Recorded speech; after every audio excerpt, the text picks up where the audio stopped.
সিরিয়ায় বিদ্রোহীদের কাছে ক্ষমতা হস্তান্তরে রাজি হয়েছেন প্রধানমন্ত্রী মোহাম্মদ গাজী জালালি। দেশটিতে অন্তর্বর্তী সরকার গঠনের দায়িত্ব দেওয়া হয়েছে বিরোধী নেতা মোহাম্মদ আল বশিরকে। রাজনৈতিক উপায়ে সিরিয়া সংকট সমাধানের আহ্বান জানিয়েছে জাতিসংঘের নিরাপত্তা পরিষদ। এর আগে আসাদ সরকারের পতনে যুক্তরাষ্ট্র জড়িত নয় বলে দাবি করে ওয়াশিংটন।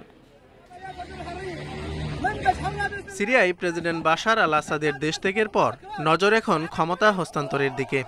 এ বিষয়ে সোমবার বিদ্রোহী গোষ্ঠী এসটিএস এর প্রধান আবু মোহাম্মদ আল জোলানির সঙ্গে বৈঠক করেন আসাদ সরকারের প্রধানমন্ত্রী মোহাম্মদ গাজী জালালি। এ সময় এইচটিএস পরিচালিত সিরিয়ান স্যালভেশন গভর্নমেন্টের কাছে দায়িত্ব হস্তান্তরে সম্মত হন তিনি।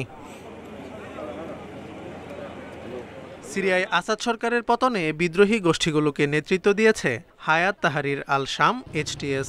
আর ২০১৭ সাল থেকে দেশটির ইদলিব প্রদেশ শাসন করছে এইচটিএস পরিচালিত সিরিয়ান স্যালভেশন গভর্নমেন্ট। বৈঠকে দেশটিতে অন্তর্বর্তী সরকার গঠনের দায়িত্ব দেওয়া হয়েছে বিরোধী নেতা মুহাম্মদ আল বশিরকে। সিরিয়ান স্যালভেশন গভর্নমেন্টের প্রধানমন্ত্রী হিসেবে দায়িত্ব পালন করছেন আল বশির।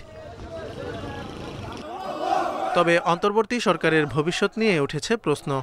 এইচটিএস অন্য বিদ্রোহী গোষ্ঠীগুলোর স্বার্থ রক্ষায় ভারসাম্য আনতে পারবে কিনা তা নিয়ে শঙ্কিত বিশেষজ্ঞরা। কারণ ২০২২ সালের আগে এইচটিএস ও সিরিয়ান ন্যাশনাল আর্মি এসএন এর মধ্যে রক্তক্ষয়ী যুদ্ধের ইতিহাস রয়েছে। এর আগে সিরিয়ায় আসাদ সরকারের পতনে যুক্তরাষ্ট্র জড়িত নয় বলে দাবি করেন মার্কিন জাতীয় নিরাপত্তা উপদেষ্টা জেক সুলিভান। এ সময় ওয়াশিংটন দামেস্কের বিবাদমান সব পক্ষের সঙ্গে কাজ করবে বলেও জানান তিনি। সিরিয়ায় দ্রুত রাজনৈতিক সমাধান খুঁজে বের করার আহ্বান জানিয়েছে চীন। এদিকে ক্ষমতাচ্যুত প্রেসিডেন্ট আসাদকে রাশিয়ায় রাজনৈতিক আশ্রয়ে থাকার অনুমোদন দিয়েছেন রুশ প্রেসিডেন্ট ভ্লাদিমির পুতিন। সোমবার এক ব্রিফিংয়ে এই তথ্য নিশ্চিত করেন ক্রেমলিন মুখপাত্র দিমিত্রি পেসকভ। তবে আসাদ কোথায় থাকছেন সে বিষয়ে কিছুই জানাননি তিনি। Zobayer Hossain, Independent news.